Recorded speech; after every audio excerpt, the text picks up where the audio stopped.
Hey everybody, and welcome to another episode of Rob's World of Boxing. Let's get it.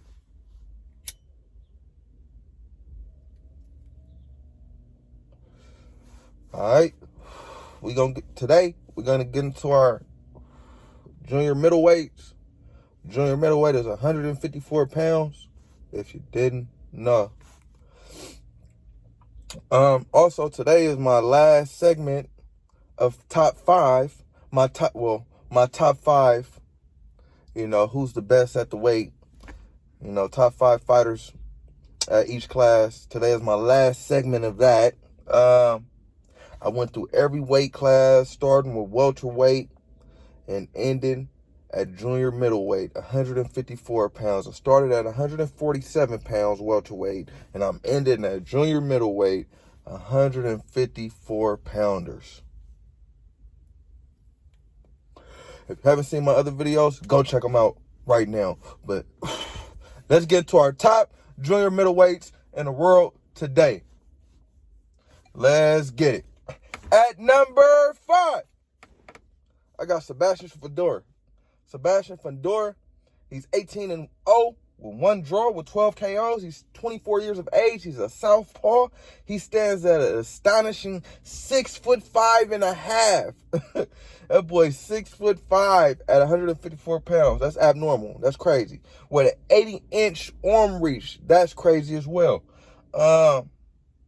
Fuerte's from West Palm Beach, Florida, but he's residing in Coachella, California. His last fight was a unanimous decision win versus Sergio Garcia. Garcia was 33-0. That fight transpired December 5th, 2021, actually the day after my birthday. And he got his draw from because Sebastian Fuerte is 18-0 with 1 draw, and he got the draw from a guy named Jermell Clark, who was 14-1 at the time they fought, August 31st, 2019. Clark is now 14-2. He got TKO'd his last fight, I think like in the second round or something. So, yeah, man, Clark is not a world beater to say the least. And Fuerte had a draw with him. But, yeah, man, the reason I have him in my number 5 spot, this guy's 6'5". I mean, need I say more? He's big as hell at the weight. He be in there looking like a man amongst boys sometime. And he's 18-0, man. And so until he proves me wrong, he's in my number 5 spot off potential alone. At my number 5 junior middleweight in the world today, Sebastian Fuerte. At number 4, I got Tim Tszyu. Tim Tszyu is 20-0 with 15 KOs. He's 27 years of age. He's an orthodox style fighter. He's 5'8.5" with a 72-inch reach. Tim Tszyu is from Australia. His last fight was a unanimous decision win versus Takashi Inoue. Inoue was 17-1 at the time they faced each other. That fight transpired November 17, 2021. A key win on Tim Tszyu's resume was August 26, 2020. It was against Jeff Horn. He beat Jeff Horn in the 8th round with a TKO. He had a TKO stoppage win versus Jeff Horn, who was 20-2 with 1 draw at the time they fought. Jeff Horn, he had beat Manny Pacquiao. In an upset that it shocked me. It shocked the world, I presume. And Tim Tszyu made easy work of him. Tim Tszyu is the son of undisputed junior welterweight champion Castano.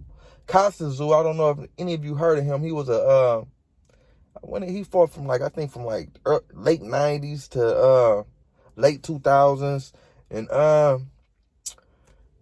he had a fight with Zab Judah.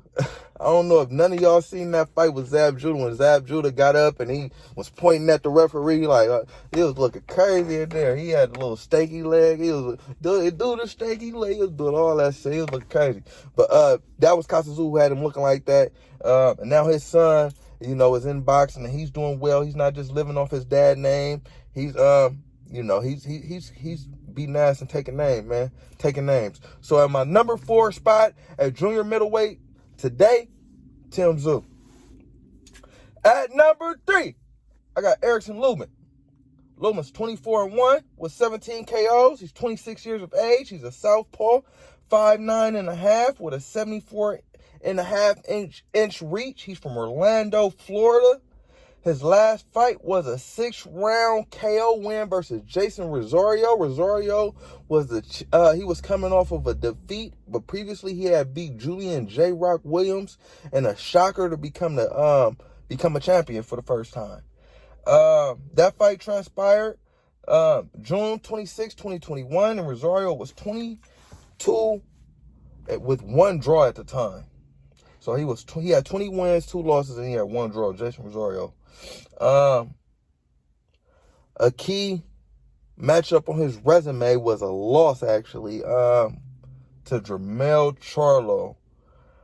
October 14, 2021, Charlo was 29-0 at the time, and I think Lubin, if I'm not mistaken, I think he was 18-0, and it was a highly anticipated showdown, and I was tuning in, and a lot of people I know was tuning in, and we had, you know, I threw a big party, and, you know, had everything out, and we was ready for a long night, but shit. He Mike Tyson, that boy, Jermell Charlo, he KO'd Lubin in the first round with a devastating KO win, and it was a nice KO win for Jermell Charlo, and devastating for Erickson Lubin, to say the least. But ever since then, man, Lubin, he's riddled off 6 straight wins. I feel like that was actually too soon for them to throw him in the fire against a fighter of Jermell's, you know, caliber. So, you know, that probably was a mistake from his promotional company. But ever since then, Erickson Lubin, he has been, you know, doing what he's built to do, man. He's winning, man. And I want him to continue his winning ways and do what he need to do to get where he need to go, man. My number 3 fighter at junior middleweight in the world today, Erickson Lubin. Erickson Sludgehammer Lubin. At number 2, I got Brian Castano. Castano 17-0 with 2 draws, 12 KOs. He's 32 years of age. He's an orthodox style fighter. He's 5'7.5". With a 67.5-inch reach, so he's a shorter man. He's from Argentina.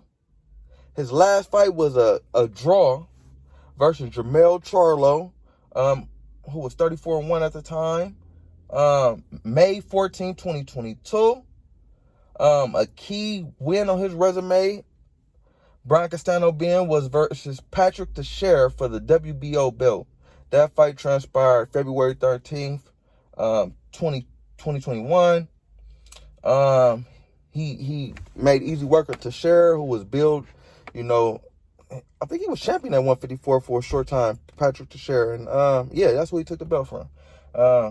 Yeah, man, he made easy work of him, so that put him on the radar. And then another key opponent he had on his resume was Erislandy Lara. Hold on, it's hot as hell on here. Lara is a decorated 154-pounder. He's been at the weight, you know, most of his career, and he's been doing what he had to do at that weight, and he's highly respected at the weight. And he fought to a draw with Erislandy Lara. That fight transpired March 2nd, 2019. Lara was 25-3 with 2 draws at the time, but like I said, he's fought everyone, so that don't let the record fool you. And yeah, man, Brian Castano next fight is between Jermell Charlo. He's gonna rematch Charlo and try to you know, get the win. because it's like they're at a standstill with that one. So somebody got to come out on top. So, yeah, man, that fight's going to transpire May 14th, 2022 against Jermell Charlo. So let's see what Brian Castano has to offer in that fight. But, yeah, at my number one spot, I got Jermell Twin Charlo. He's 34-1 with 1 draw, 18 KOs. He's 5'11" with a 73-inch reach. He's from Houston, Texas. His last fight was a draw, as I stated previously, versus Brian Castano, who was 17-0 at the time with 1 draw. A key win on his resume, as I stated previously, was a first-round KO versus Erickson Lubin, who was 18-0 at the time. October 14th, 2017. And as I also stated previously, his next contest is against Brian Castano, because their first fight, they fought to a draw, and it's going to transpire May 14th, 2022. Jermell Charlo, Twin Charlo, he's the IBF, WBA, and the WBC champ at 154 pounds. He's beat everybody he's needed to beat at the weight, all the big names, everybody who made their way up to see the boss. They came and seen him, and he made easy work of him. So, until somebody knock him off, which I don't see happening at 154 at all. His one loss was to Tony Harrison. I feel like he got robbed in that fight. If anybody want to go back and watch the fight, and yeah, man, I think you'll see that he got robbed in that fight, just like I did. And yeah, man, I don't see nobody beating him, like I said, man. At my number one spot at junior middleweight, I got Jermell Twin Charlo. At number 2, I got Brian Castano. At number 3, I got Erickson Lubin. At number 4, Tim Tszyu. And my number 5 junior middleweight in the world today, Sebastian Fuerte. Yeah. Like, comment, subscribe, all that shit, people. Rob's World Boxing. Yeah.